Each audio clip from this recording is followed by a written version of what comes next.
भारत की संस्कृति कैसे बनी।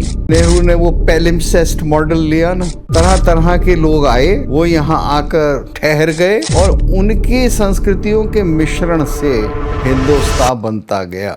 यानी भारत एक सराय। आप धुरंधर जब तक नहीं बनेंगे, धुरंधर बनने का मतलब है सर्वशास्त्र संपन्न।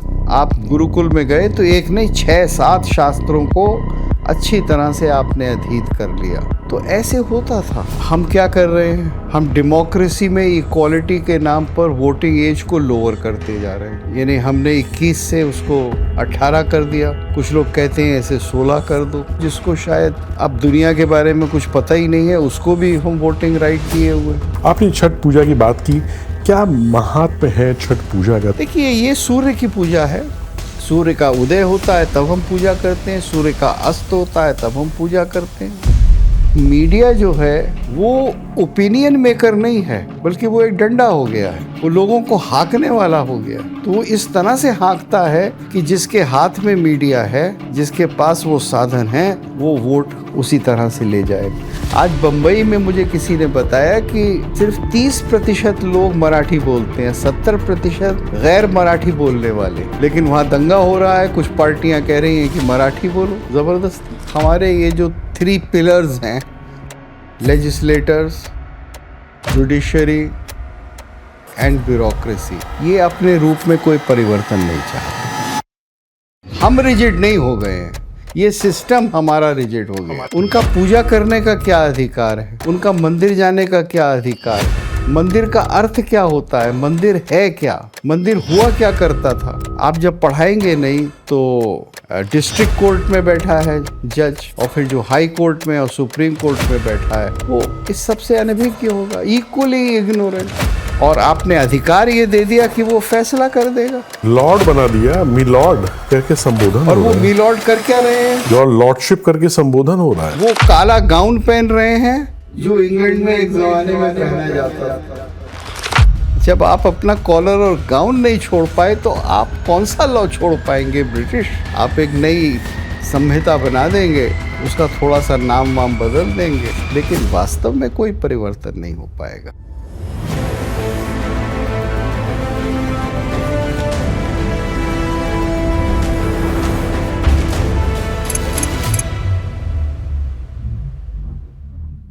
नमस्कार, प्राच्यम के द चेंज मेकर्स शो में एक बार फिर आपका बहुत स्वागत है। इस श्रृंखला में हमारी परिचर्चा हो रही थी भारत के एक बहुत ही विशिष्ट विद्वान, एक बहुत विशिष्ट विभूति, और जैसा हमने पहले बताया कि जिनके अंदर आप साहित्य, संगीत और कला कि त्रिवेणी के दर्शन कर सकते हैं, जिन्होंने इन तीनों को अपने जीवन में जिया है, साधा है और लोगों के साथ उसको साझा किया है। आज हम बात कर रहे हैं पद्मश्री प्रोफेसर भरत गुप्त जी से इन विभिन्न विषयों पे। सर, बहुत ही आनंद आ रहा है आपसे बात करके। मुझे भी बहुत आनंद आ रहा है। हम इतनी प्राचीन, जो हजारों वर्ष पुरानी हमारी संस्कृति है, उसके विषय में बात कर रहे थे।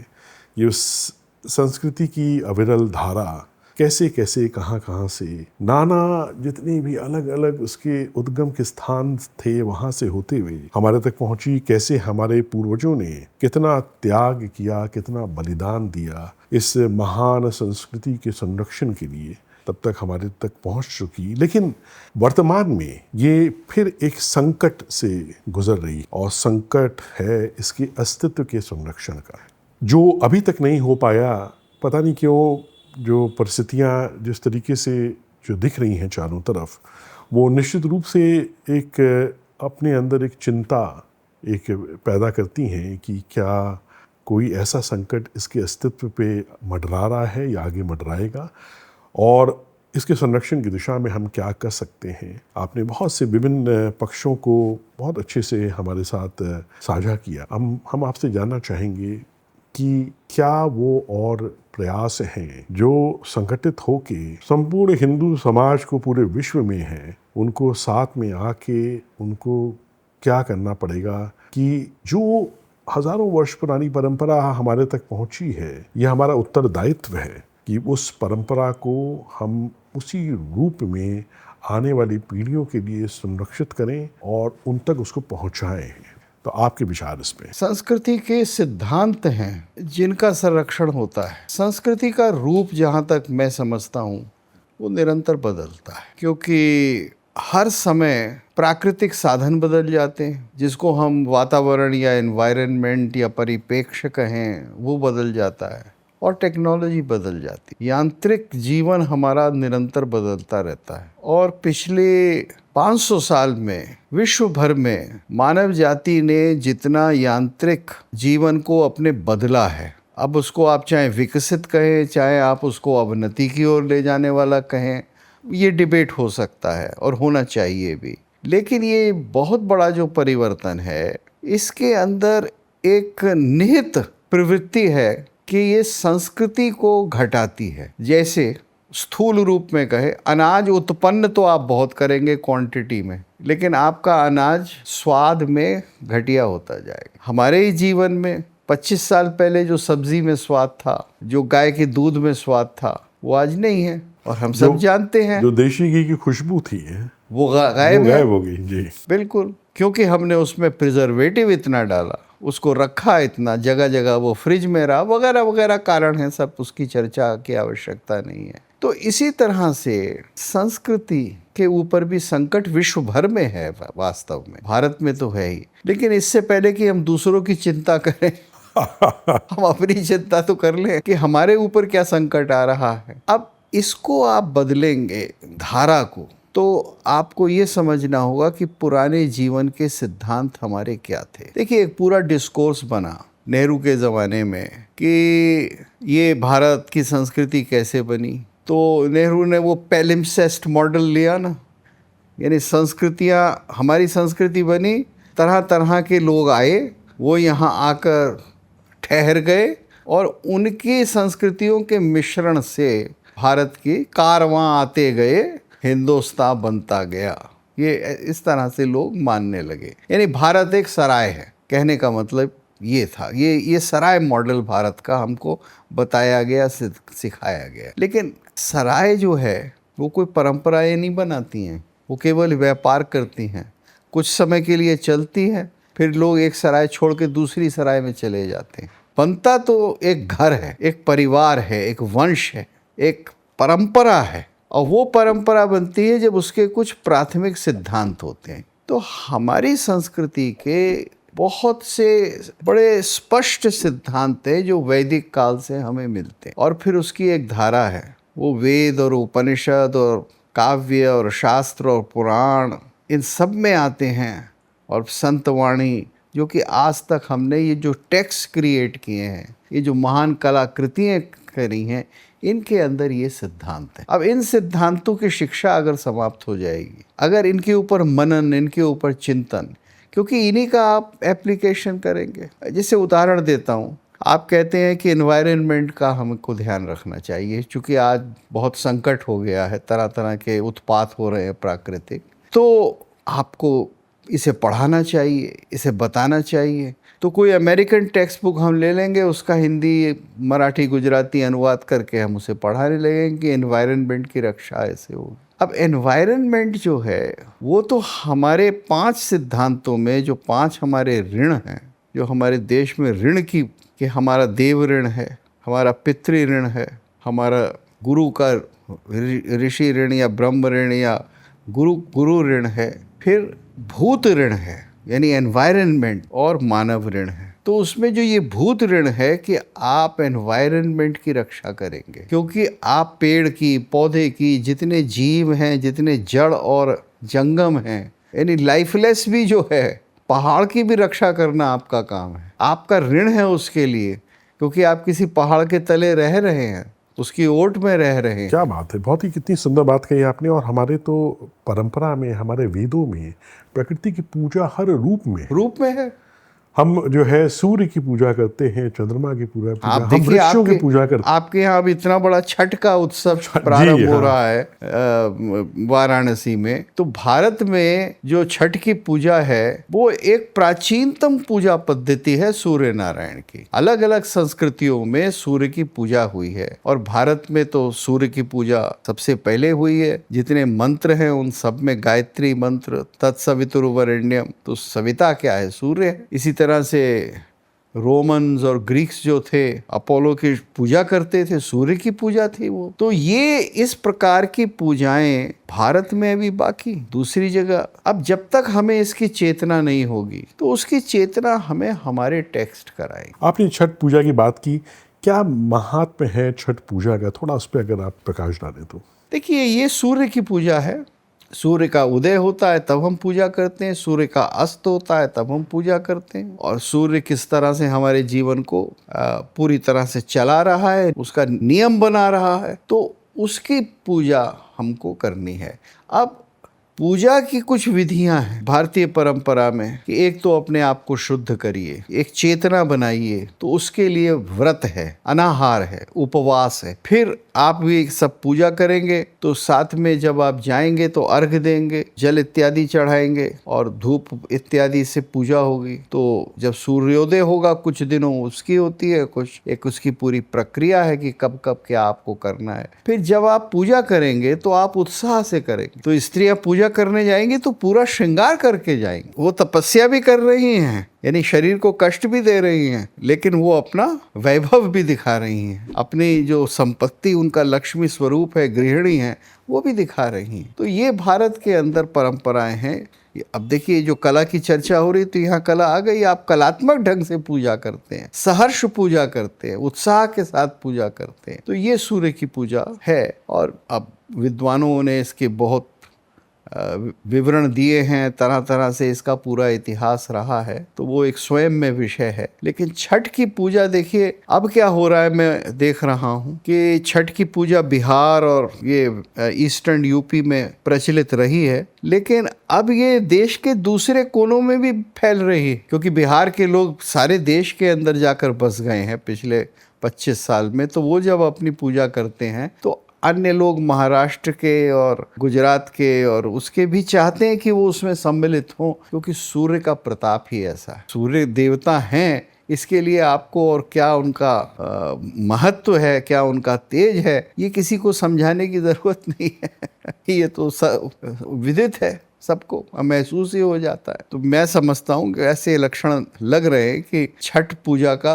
प्रचार भारत में अभी काफ़ी होगा। ये जो देश के लोगों को एक कोने से दूसरे कोने में जाने का अब अवसर अधिक से अधिक मिल रहा है। आप ये देखिए, भारत के अंदर जो माइग्रेशन हो रहा है, ये स्वयं में एक बहुत बड़ा कल्चरल ट्रांसफॉर्मेशन है। हमारे राजनेता इससे अछूते हैं। हमारे राजनेता अभी भी लिंग्विस्टिक स्टेट्स में सोचते हैं, क्योंकि उनकी व्यवस्था बन गई है। मैं चीफ मिनिस्टर यहाँ का हूँ, मैं चीफ मिनिस्टर यहाँ का हूँ, मेरे ये अधिकार हैं, तो राज सत्ता के रूप में वो सोच रहे हैं। लेकिन लिंग्विस्टिक स्टेट्स आप देखेंगे वो बदल गए। जैसे आज से 50 साल पहले या 100 साल पहले थे, वो नहीं है। आज बंबई में मुझे किसी ने बताया कि सिर्फ 30% लोग मराठी बोलते हैं, 70% गैर मराठी बोलने वाले। लेकिन वहाँ दंगा हो रहा है, कुछ पार्टियां कह रही हैं कि मराठी बोलो, जबरदस्त।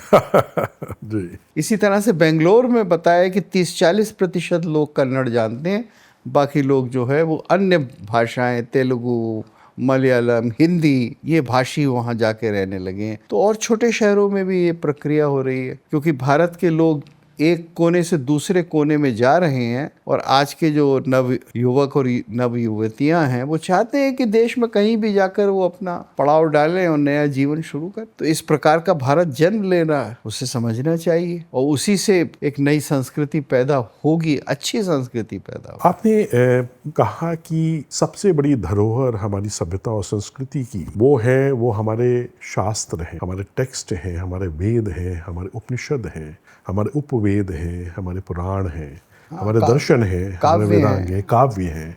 इतनी समृद्ध धरोहर हमारे रहते हुए हमारे पास हमारा ध्यान नहीं है कि हम उस पे मनन करें, चिंतन करें, अध्ययन करें। एक अध्ययन की और मनन और चिंतन की परंपरा जो एक तरीके से वो कड़ी जो टूट गई है और जिसकी वजह से उसका क्षय हो रहा है, अगर आप देखिए मूल कारण वही है, क्योंकि एक तो उसको शिक्षा प्रणाली से उसको काट दिया गया, बिल्कुल, है ना। और हमें लगता है कि 1947 में जब भारत स्वतंत्र हुआ था तो हम उस बिंदु पे थे कि हम जहाँ से सही दिशा ले सकते थे अपनी संस्कृति के पुनर्जागरण और संरक्षण की दिशा में बहुत बड़े बड़े प्रयास कर सकते थे। हम अपने शास्त्रों को, अपने टेक्स्ट को, अपने स्क्रिप्चर्स को पुनः स्थापित कर सकते थे। लेकिन जो उस समय के जो हमारे राजनेता थे उनकी ना ही वैसी सोच थी, न ही वैसी दृष्टि थी, न ही वैसे संस्कार थे, इसलिए वो चूक गए वहाँ पे हैं। लेकिन इस विश्व में अगर हम देखें तो जो हमारे पास है वो अन्यत्र विश्व में किसी भी सभ्यता, किसी देश के पास नहीं। कितना आवश्यक है इनको वैल्यू करना, इनकी परंपराओं को पुनर्जागृत करना, इनके अध्ययन, इनके मनन, इनके चिंतन के केंद्र खोलना और इसको आने वाली पीढ़ियों तक पहुंचाना। इसके लिए अब प्रयास कुछ होने लगा है, पिछले 10 वर्षों में छोटा मोटा प्रयास है, लेकिन पुरानी व्यवस्था को हम इसलिए नहीं बदल पा रहे हैं कि जो सिद्धांत पहले थे कि आप कुछ सीखें, उसका प्रयोग करें और आने वाली पीढ़ी को दे दें, इसके बारे में हमारा सोच जो है बहुत बदल गया। हमने यूरोपियन पद्धति अपनाई। उस पद्धति के हमने ये कहा कि एक जनरल स्कूलिंग होगी और जब तक युवक या युवती 20-25 साल का नहीं हो जाता, जनरल एजुकेशन, सामान्य शिक्षा जिसमें थोड़ी सी साइंस होगी, थोड़ी सी विज्ञान होगा, वो सब नहीं कर लेता, तब तक वो ये फैसला ना करे कि वो आजीविका के लिए कौन सा काम करेगा। तो आज 25 साल की उम्र में आप तैयार होते हैं 2 पैसे कमाने के लिए। अब आप देखिए, पहले प्री टेक्नोलॉजिकल इंडिया में क्या था, आपके घर का जो काम है वो 11-12 साल की उम्र तक आप सीख जाते थे। बनिए के बेटे हैं तो आप दुकान 2 घंटे के लिए तो चला ही सकते थे 12 साल की उम्र में, या पिता चला गया तीर्थ यात्रा करने महीने भर को तो आप महीने भर को दुकान चला सकते थे। 12 साल की आयु तक इतना सीख लेते थे। मछुआरे के बेटे हैं तो आप कई साल से उसके साथ मछली मारना। तो आजीविका का पालन आप 12, 14, 15 साल की उम्र तक कर सकते। कुछ लोग उच्च शिक्षा, हायर शिक्षा के लिए जाते थे, गुरुकुल इत्यादि, अधिकांश नहीं जाते थे। तो वो फिर बहुत पढ़कर आते थे और फिर उनको पता था क्या पढ़ना है, किस आजीविका के लिए। मैं आपको एक उदाहरण देता हूँ। आज आपने बीए किया, एमए किया, फिर पीएचडी भी कर ली 3 साल में, तो 25 साल की उम्र तक आप पीएचडी हो गए। अब प्राचीन भारत में पीएचडी के लिए मिनिमम एज थी एक, आप चौंक जाएंगे सुनकर, क्या थी? 42 ईयर्स। अच्छा, 42 ईयर्स। अच्छा। यानी आप धुरंधर जब तक नहीं बनेंगे, धुरंधर बनने का मतलब है सर्वशास्त्र संपन्न। आप गुरुकुल में गए तो एक नहीं 6-7 शास्त्रों को अच्छी तरह से आपने अधीत कर लिया, और फिर गुरुकुल में आप इतने वर्ष रहे तो आपकी आयु 42 वर्ष की होगी, तब आप विवाह कर सकते हैं। और फिर गुरु कहेगा कि अब आप दिल्ली के आसपास हमारा आश्रम है, अब बेटा मदुरई चले जाओ, वहाँ नया आश्रम खोलो मेरी परंपरा का। तो ऐसे होता था। तो बड़ा स्पेसिफिक था कि आपको ये कराना है तो आपसे ये ले लेना है।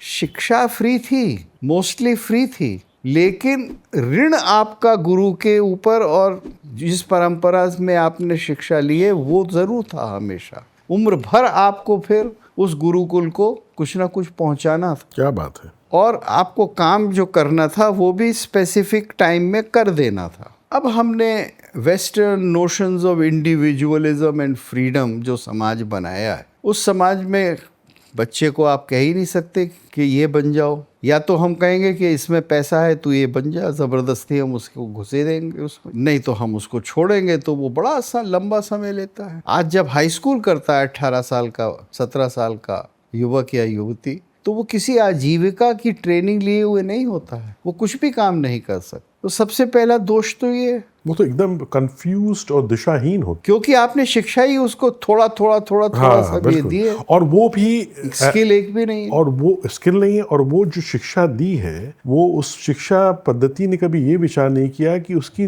प्राकृतिक नैसर्गिक उसके गुण क्या है, ईश्वर द्वारा प्रदत्त उसको क्या मिला है, कहाँ वो जाएगा। अगर उसी को निखारा गया होता तो भी कुछ कर लेता। लेकिन आपको ट्रेनिंग तो, एक व्यवस्था तो बनानी पड़ती कि जब 17-18 साल का हो तो वो कोई आजीविका तो जाने। तो हम कोई प्रैक्टिकल ट्रेनिंग हाई स्कूल में नहीं देते। तो ये जो जनरल स्कूल का मॉडल है, ये हमारी संस्कृति का मॉडल नहीं, ये लेटर डे यूरोपियन अर्ली 20th सेंचुरी मॉडल है। यूरोप में भी ऐसा नहीं था। यूरोप में भी या तो आप फौज में जाते थे, या आप चर्च में चले जाते थे, या आप लैंडलॉर्ड होते थे, या मिडिल क्लास में किसी गिल्ड में होते थे। तो ये जो सारी की सारी चीज़ें उत्पन्न हुई हैं, अब देखिए उसका वहाँ भी यही दुष्परिणाम आज वहाँ भी हो रहा है। उसके बारे में मैं ज़्यादा नहीं बताना चाहता कि क्या हो रहा है, लेकिन वहाँ भी मैसिव कन्फ्यूजन है, प्रोफेशंस की एक्सीलेंस नहीं है। तो हमको ये सोचना चाहिए कि हमारा जो समाज था वो किन सिद्धांतों पर आधारित। बहुत सुंदर।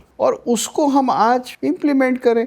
आज आप करेंगे तो अपनी आज की टेक्नोलॉजी लेंगे, आज के साधन लेंगे, आज की व्यवस्थाएं लेंगे, लेकिन उसका रिटर्न तो वो होगा। बहुत ही आपने महत्वपूर्ण बात कही प्रोफेसर गुप्ता। हमें लगता है ना कि कुछ हमारे मूल जो है ना, कुछ समस्याएं हमारे देश में हैं। जैसे हमने शिक्षा वहां से ली, वैसे हमने गवर्नेंस मॉडल भी वहीं से ली। बिल्कुल, जो कहीं भी अलाइंड नहीं है हमारे भारत की एक सांस्कृतिक जो संरचना है भारत की, उससे कहीं भी अलाइंड नहीं है। हमने हर तरीके का जुडिशियल मॉडल हमने अंग्रेज़ों का कॉपी कर लिया, पॉलिटिकल मॉडल हमने अंग्रेज़ों का कॉपी कर लिया है, पार्लियामेंट्री फॉर्म ऑफ गवर्नमेंट हमने अंग्रेज़ों की कॉपी कर ली है। अब इसमें जो है, क्योंकि इन चीज़ों पे जो इनको पॉइंट आउट करना, इस पे ध्यान इंगित करना बहुत ही आवश्यक है। बिल्कुल, क्योंकि हम क्यों ऐसे बने हैं, हम क्यों नहीं कर पा रहे हैं, कहाँ पे हमको सुधार लाना है, मूलभूत सुधारों की आवश्यकता है। बिल्कुल मौलिक। देखिए अब जैसे जो हमारी ब्यूरोक्रेसी है, देखिए सरकारें जो है ब्यूरोक्रेसी चलाती हैं, और ब्यूरोक्रेसी जो है वो टोटली अंग्रेजों को दिया वो मॉडल है, जिनको हमने आज़ादी के बाद भी कंटिन्यू कर दिया। हमने कर लिया और उन्होंने छोड़ दिया।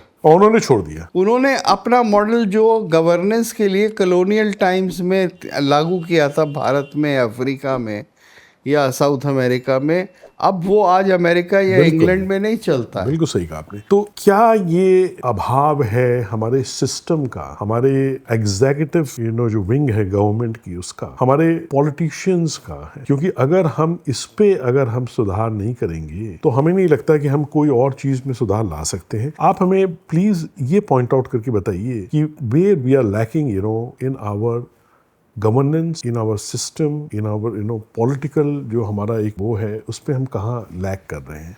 A quick pause. Every story we create at Prachyam is born from deep passion for Bharatiya culture and heritage. To help us continue this Anushthan, please be a part of this. Subscribe to this truly Bharatiya OTT at www.prachyam.com or scan this QR code of prachyam.org to donate for this cause. Your support helps us keep this cultural journey alive.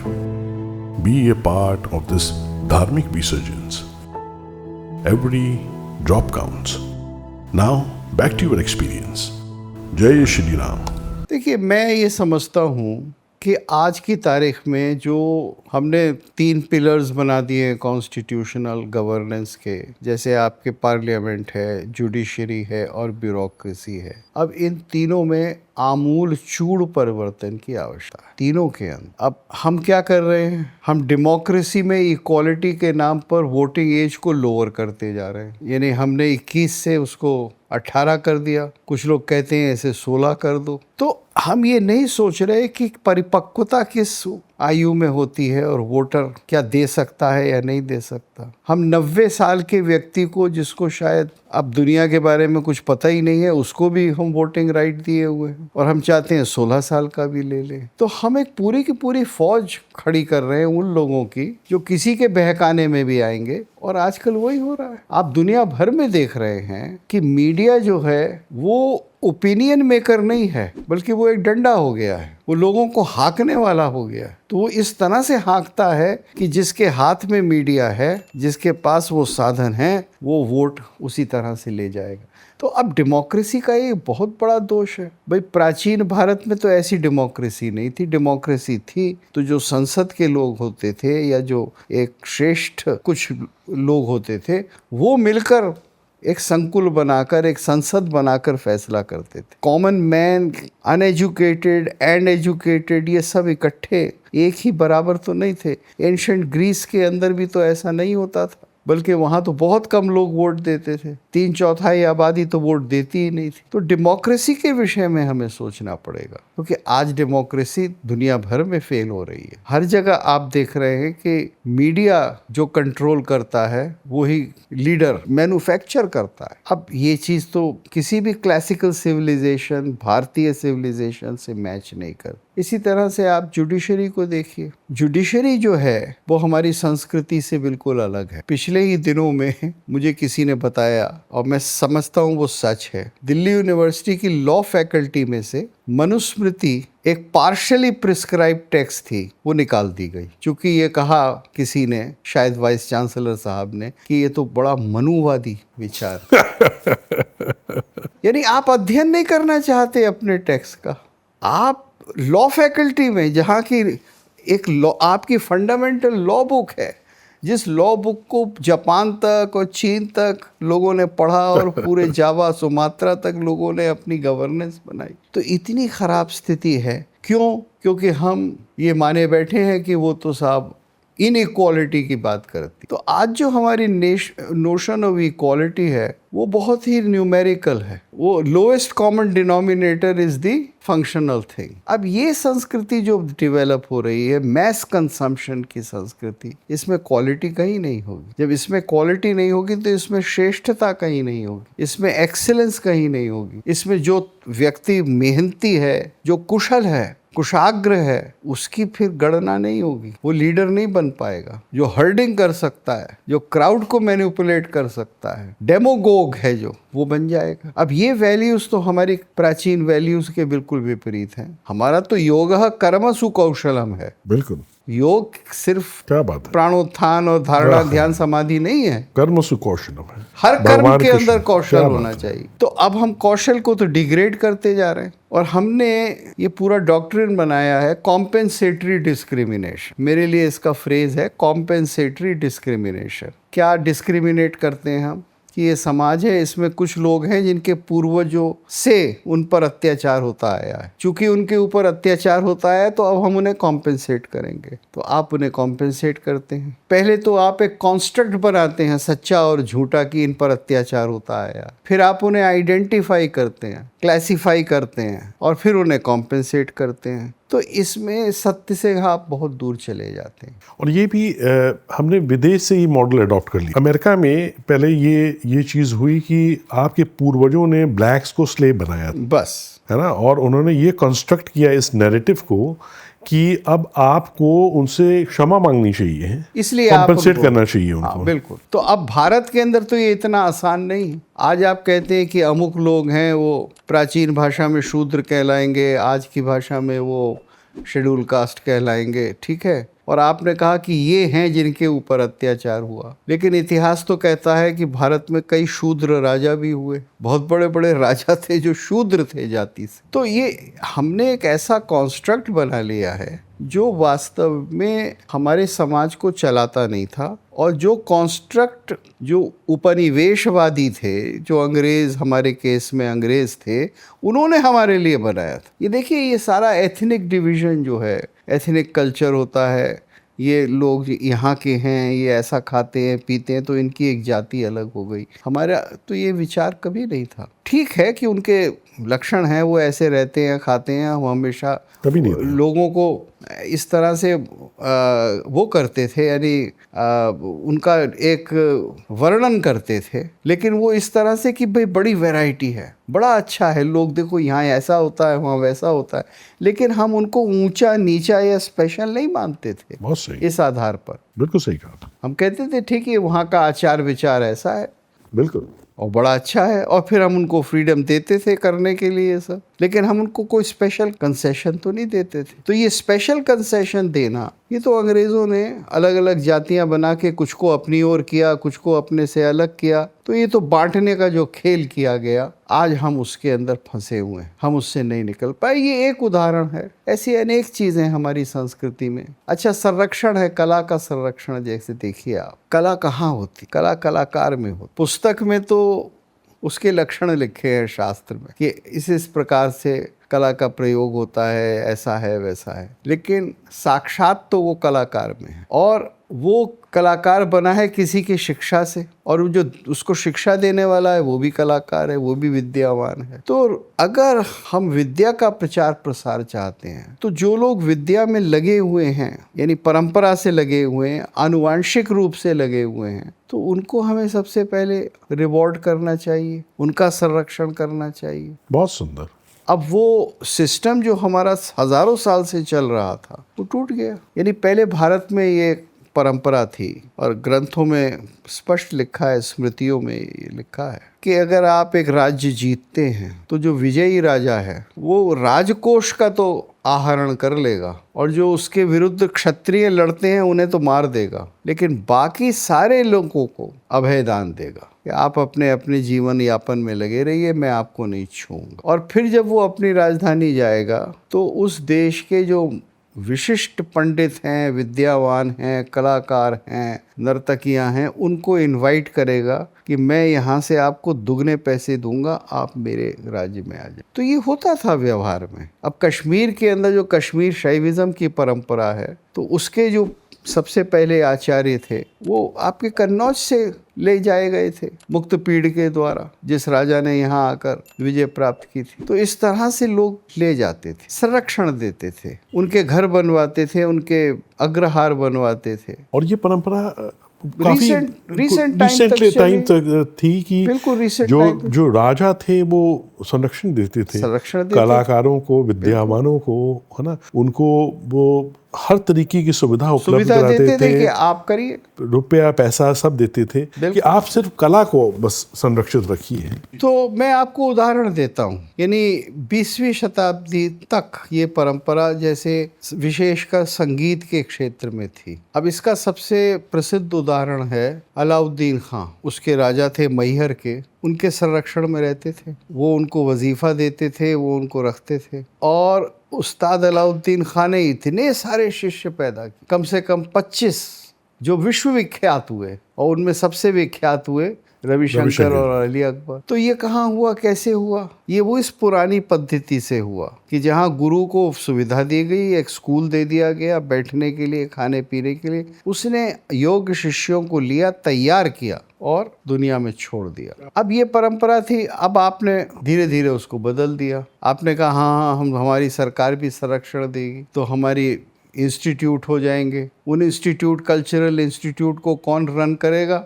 Culture मंत्रालय करेगा। Culture मंत्रालय कैसे देगा? Culture मंत्रालय के अंदर जो bureaucrats हैं वो डिसाइड करेंगे कि किसको अनुदान देना है, किसको नहीं देना है। आप समझ रहे हैं? तो अब बीच में कौन आ गया? अब ब्यूरोक्रेसी आ गई। अब ब्यूरोक्रेसी ठीक है, पढ़ी लिखी है, समझदार है, लेकिन अनुभवी नहीं होती, क्योंकि उस मंत्रालय में कल्चर सेक्रेटरी शायद 2 साल पहले आए हैं, 3 महीने पहले आए हैं, उससे पहले वो मेडिसिन में थे, और शायद उनको कल्चर के विषय में मालूम ही ना हो, क्योंकि वो उस परंपरा में नहीं है। तो हमारे यहाँ जो सिस्टम ऐसा बन गया है कि जो संरक्षण देने वाला है वो उस विषय का जानकार नहीं, तो कैसे सब होगा? अच्छा, this applies not only to art, ये इंडस्ट्री में भी अप्लाई करेगा, मेडिसिन में भी अप्लाई करेगा, आर्मी के साथ भी अप्लाई करेगा। तो ये जो पूरा का पूरा हमारा सिस्टम है ये बदल गया। इसके साथ साथ आप पार्लियामेंट को देखिए। पार्लियामेंट में हमने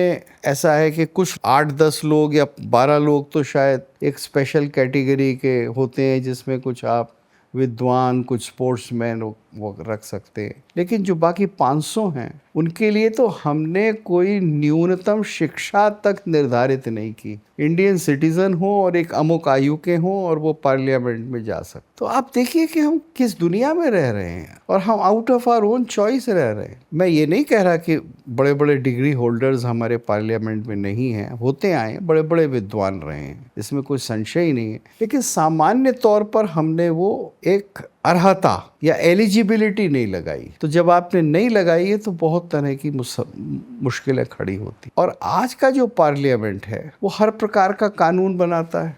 प्राचीन काल में तो नहीं बनाता था। प्राचीन काल में जो कानून था, जो स्मृति थी, जो उसके आचार थे, कॉन्डक्ट, रूल्स ऑफ कॉन्डक्ट थे, वो तो परंपरा से चलते आ रहे थे। और उसके बनाने में कई प्रकार के विद्वानों का, बुजुर्गों का, समाज का, व्यवहार का समावेश होता था। परंपराओं का, सबसे अधिक परंपराओं का होता था। उन परंपराओं को हम रिस्पेक्ट करते थे, चलने देते थे, और वो पूरा का पूरा लोकाचार कहलाता था। और वो लोकाचार जो था वो शास्त्राचार से भी बलवान माना जाता था। तो इतनी सारी वैरायटी थी देश के अंदर। आज आपने एक लॉ बना दिया, सारे भारत के लिए एक लॉ बना दिया, और ये देखा ही नहीं कि कहाँ किस इलाके में ये लॉ प्रॉपरली अप्लाई हो सकता है या नहीं हो सकता। मेरा मतलब ये नहीं कि आप पुराने लॉ में रिफॉर्म ना करें। जैसे हमने स्त्रियों को अधिकार दे दिए कि उनका भी हक होगा प्रॉपर्टी में, इस प्रकार की परिवर्तन तो होने ही चाहिए, और पहले भी हुआ करते थे। हमारी जितनी भी स्मृतियां हैं वो समय के साथ बदलती रहती थी। उनमें जो आचार बताए गए थे, जो कोड ऑफ कॉन्डक्ट थे, उसमें परिवर्तन होता रहता था। तो वो आज भी होगा, होना चाहिए, लेकिन जो फ्लेक्सिबिलिटी पहले थी आज आपने उसको ख़त्म कर दी। बहुत सही कहा आपने। हमारे यहाँ तो कहा ही गया है, नित्य नूतन सनातन है। सनातन तो वही है जो नित्य नूतन बदल जाए, बदलता रहे, एडजस्ट करे, समय के साथ अपने आप को एडेप्ट करे, अपने आप को एडजस्ट करे। बिल्कुल सही, लेकिन अच्छा एडजस्टमेंट होना अच्छा एडजस्टमेंट हो। लेकिन अब क्या है कि हम एकदम रिजिड हो गए हैं। अब हमने वो स्कोप ही नहीं रखा कि हम थोड़ा बहुत भी अपने अंदर वो परिवर्तन ला सकें या अडेप्ट कर सकें। देखिए, इसलिए रिजिड है आज कि हमारे ये जो 3 पिलर्स हैं of the modern nation state, यानी लेजिस्लेटर्स, जुडिशरी एंड ब्यूरोक्रेसी, ये अपने रूप में कोई परिवर्तन नहीं चाहते। हम रिजिड नहीं हो गए हैं, ये सिस्टम हमारा रिजिड हो गया, हमारे प्रति जो है संवेदनहीन हमारे हो गया प्रति है। बिल्कुल। हम इसी पॉइंट पे हम आपसे पूछना अब चाहेंगे। ये देखिए, मैं पता नहीं, मुझे गिनती भी शायद मैं नहीं मतलब मैं जानता भी नहीं कि कितने लाख या शायद 1 करोड़ केसेस भारत के न्यायालयों में पेंडिंग है। हाँ, बिल्कुल। तो इसकी जिम्मेदारी सबसे ज्यादा किस पर है? सुप्रीम कोर्ट पर है ना। बिल्कुल। और आज तक सुप्रीम कोर्ट ने इसके लिए क्या किया? तो रिजिड कौन है? रिजिड तो सुप्रीम कोर्ट है, और सुप्रीम कोर्ट की हर रिजिडिटी को बनाए रखने के लिए देश के नामी वकील तैयार रहते हैं। इसका अर्थ क्या है कि हम सब के सब बहुत कंजर्वेटिव बने रहना चाहते हैं, और इसी तरह से हमारे विश्वविद्यालयों में कितने कम परिवर्तन होते हैं। नहीं, जुडिशरी के जो आपने कहा वो तो खैर अंग्रेज़ों के मॉडल को हमने अडॉप्ट किया, उसी कॉलेजियम सिस्टम को हम आज ढो रहे हैं। हमने उसमें परिवर्तन हम नहीं लाए, और बल्कि कष्ट होता है ये कहते हुए कि बाय एंड लार्ज जुडिशरी भी जो है वो भारत की संस्कृति और हिंदू धर्म के विरुद्ध खड़ी। देखिए, ये एक बहुत बड़ी समस्या है। अब समस्या ये है कि जब BA LLB या LLM कोई करता है तो जो पढ़ाया जाता है उसमें किसी भी सीरियसनेस के साथ भारत का प्राचीन लॉ नहीं पढ़ाया जाता। आप सिर्फ ब्रिटिश लॉ पढ़ाते हैं, थोड़ा सा अमेरिकन लॉ पढ़ाते हैं, कुछ ह्यूमन राइट्स, कुछ आधुनिक इंटरनेशनल लॉ, ये इस तरह की चीज़ें पढ़ा देते हैं। इस संस्कृति में लोग क्या करते आए हैं ये आप नहीं पढ़ाते। यहाँ पूजा कैसे करते हैं ये आप नहीं पढ़ाते। उनका पूजा करने का क्या अधिकार है? उनका मंदिर जाने का क्या अधिकार है? मंदिर का अर्थ क्या होता है? मंदिर है क्या? मंदिर हुआ क्या करता था? आप जब पढ़ाएंगे नहीं तो डिस्ट्रिक्ट कोर्ट में बैठा है जज, और फिर जो हाई कोर्ट में और सुप्रीम कोर्ट में बैठा है वो इस सबसे अनभिज्ञ होगा, equally ignorant, weather he is at the highest level और एट द बिगिनिंग, क्योंकि आपने वो शिक्षा दी ही नहीं। लॉ फैकल्टी में जब पढ़ने गया था वो तभी आपने नहीं पढ़ाया, और आपने अधिकार ये दे दिया कि वो फैसला कर देगा। लॉर्ड बना दिया, मी लॉर्ड करके संबोधन और हो वो रहा है। मी लॉर्ड कर क्या रहे हैं? योर लॉर्डशिप करके संबोधन हो रहा है। वो काला गाउन पहन रहे हैं जो इंग्लैंड में एक ज़माने में पहना जाता था। जब आप अपना कॉलर और गाउन नहीं छोड़ पाए तो आप कौन सा लॉ छोड़ पाएंगे? ब्रिटिश। आप एक नई संहिता बना देंगे, उसका थोड़ा सा नाम वाम बदल देंगे, वो आईपीसी से कुछ उसका नाम नया हो जाएगा, लेकिन वास्तव में कोई परिवर्तन नहीं हो पाएगा। और फिर अगर कोई नया फैशनेबल इशू लॉ का आएगा यूरोप में और अमेरिका में तो आप तुरंत उसको लागू करना चाहेंगे। जैसे जेंडर के विषय के ऊपर बहुत बवाल खड़ा हुआ, या अमेरिका के अंदर कितने जेंडर होते हैं, 1 होते हैं, 2 होते हैं, 6 होते हैं या 10 होते हैं।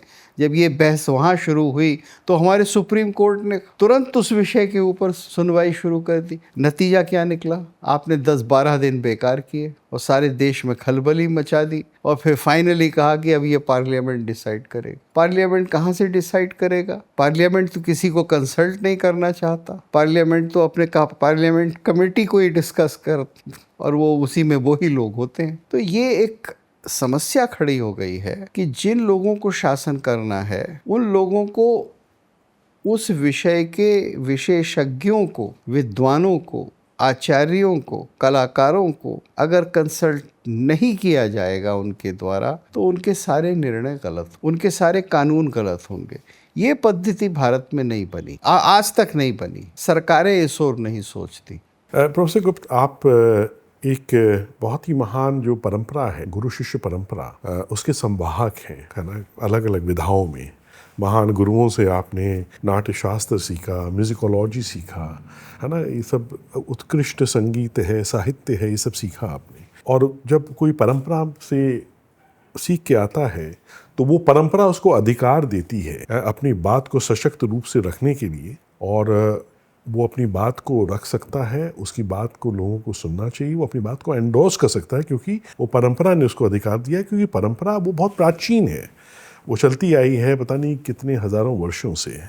मैं आपसे बहुत टू द पॉइंट अगर सवाल पूछूं तो मैं ये पूछना चाहूँगा कि अगर आपको एडवाइस करना हो या आपको परिवर्तन लाना हो हमारे लेजिस्लेचर में की फंक्शनिंग में, हमारे जुडिशरी की फंक्शनिंग में और हमारे ब्यूरोक्रेसी की फंक्शनिंग में, तो आप हमें बस क्रमबद्ध तरीके से बताइए कि इन तीनों में क्या क्या परिवर्तन लाना बहुत ही आवश्यक है।